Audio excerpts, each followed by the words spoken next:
नमस्कार, आप सभी का स्वागत है यूथ अध्ययन के चैनल पे।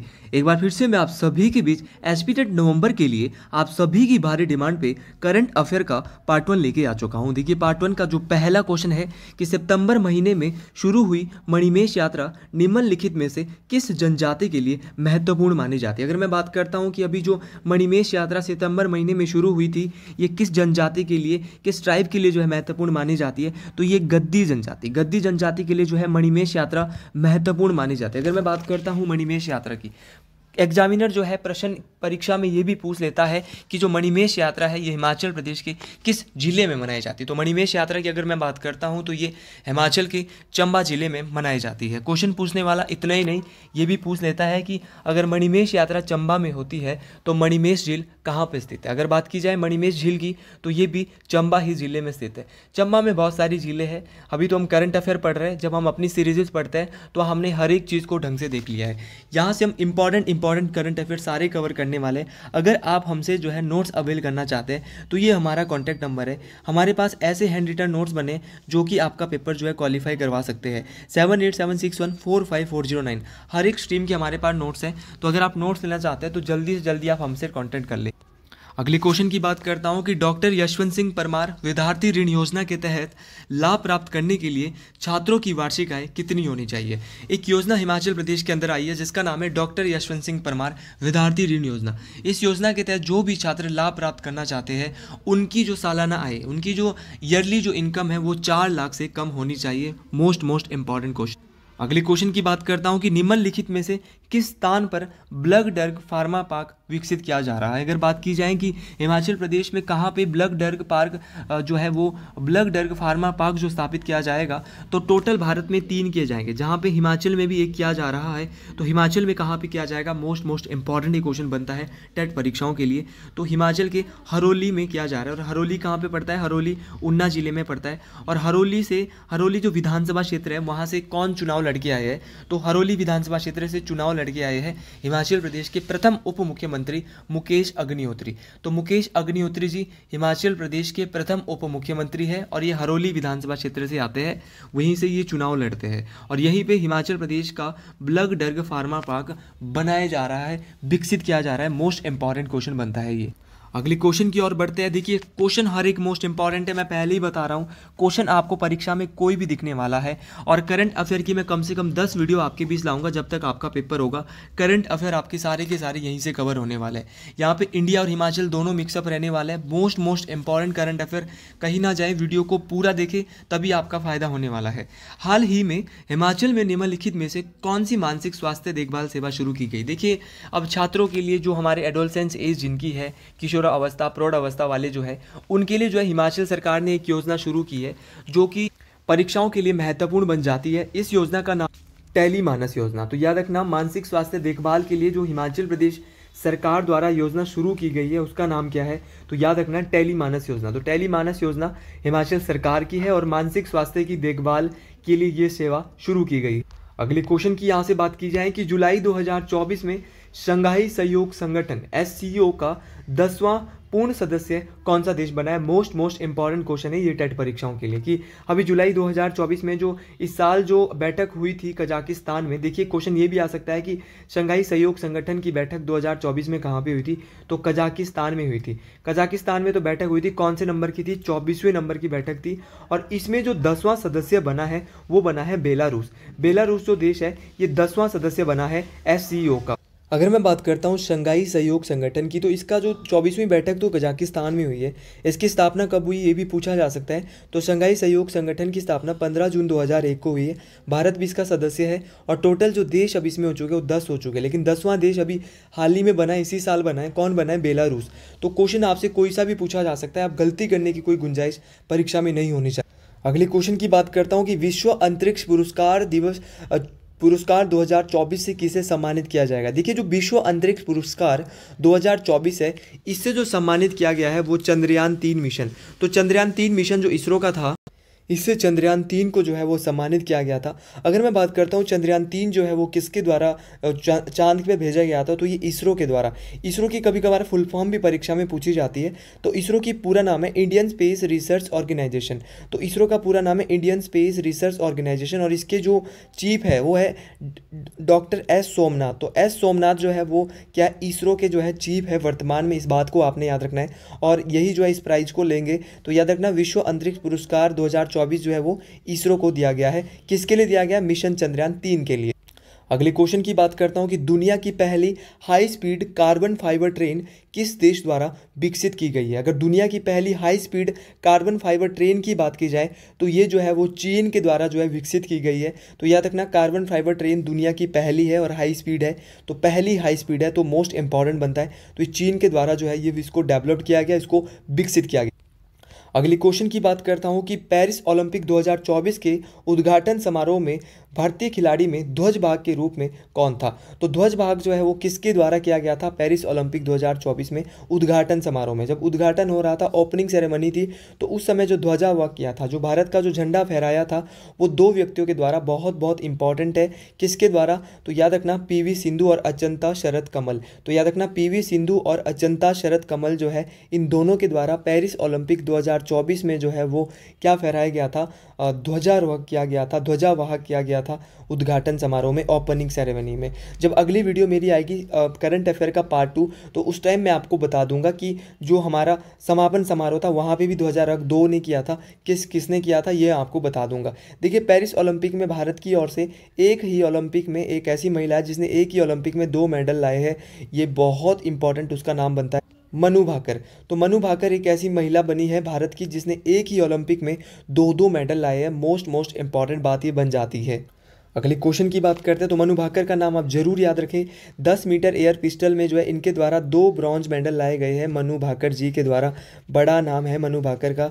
परीक्षा में टेट परीक्षा में आपको जरूर दिखने वाला है। अगले क्वेश्चन की बात करता हूँ कि जापान के नए प्रधानमंत्री कौन बने हैं? देखिए अब जापान के नए प्रधानमंत्री, नए प्राइम मिनिस्टर बन गए हैं जापान के। इनका क्या नाम है? तो इनका नाम है शिगेरू इशिबा। शिगेरू इशिबा जो है वो जापान के क्या बने हैं? नए प्रधानमंत्री बने हैं, नए प्राइम मिनिस्टर बने हैं। इस बात को आपने याद रखना है। अगर जापान की बात की जाए तो जापान की जो करेंसी है बहुत बार टेट परीक्षाओं में पूछी गई है। तो जापान की करेंसी का नाम है येन। और अगर बात की जाए जापान की कैपिटल की, उसकी जो राजधानी कहाँ पे, तो टोक्यो जो है वो जापान की राजधानी है। और संसद, ये क्वेश्चन 4 बार जो है वो टेट परीक्षा में पूछा जा चुका है। और जापान की संसद का नाम है डाइट। डाइट जो है वो जापान की संसद है। मुद्रा करेंसी येन है और कैपिटल जो है यहाँ की वो टोक्यो है।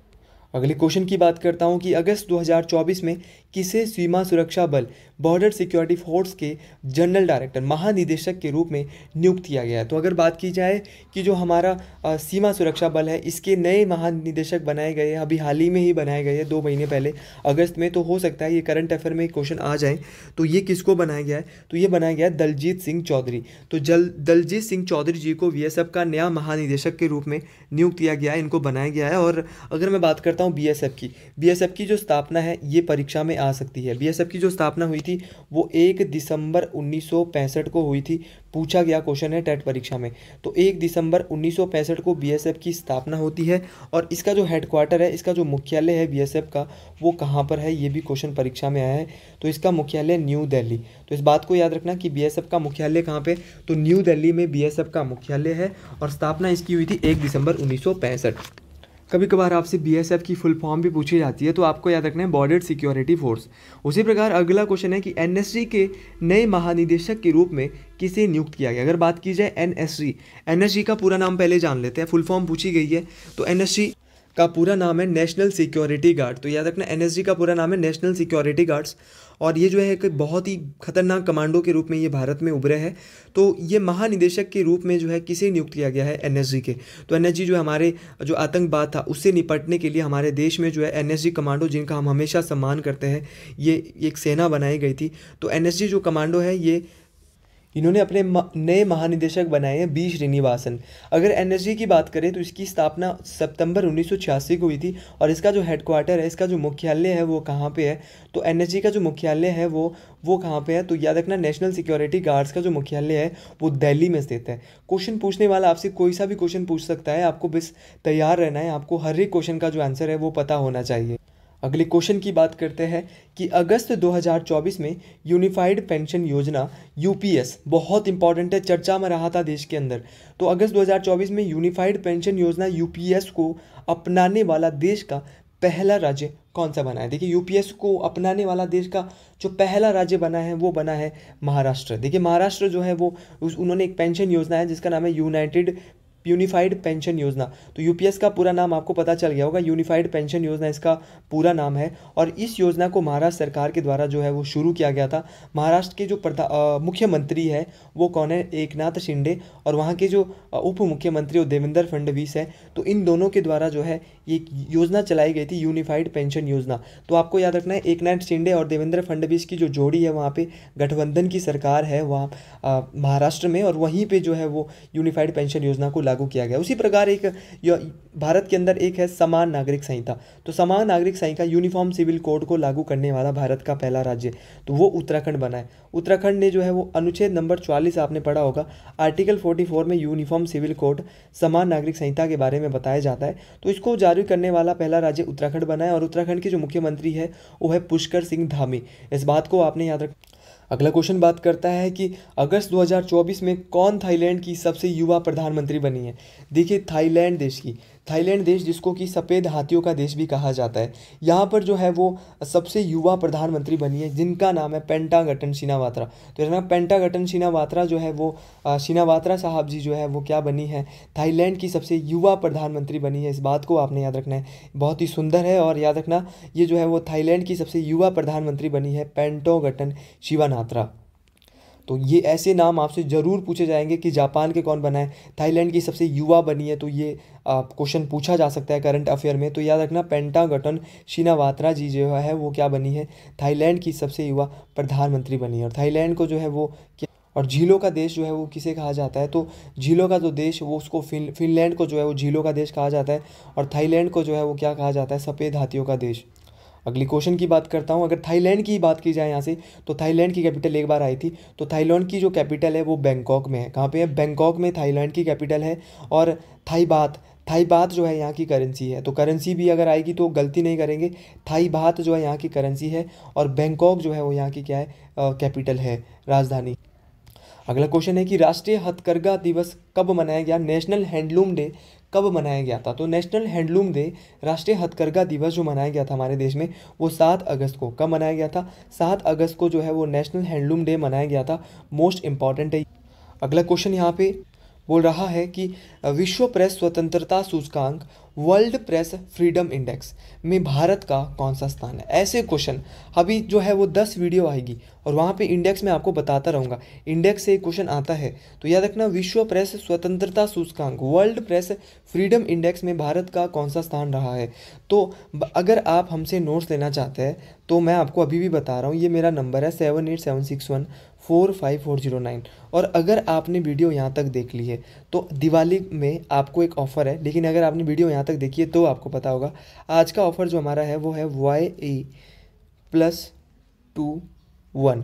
तो YA+21 जो ऑफ़र मेरे को बताएगा उसको बम्पर धमाके के साथ 30% ऑफ किया जाएगा नोट्स में। तो अगर आप नोट्स लेना चाहते हो तो ये ऑफ़र उनको ही है जो 13 मिनट तक वीडियो देख के आया है।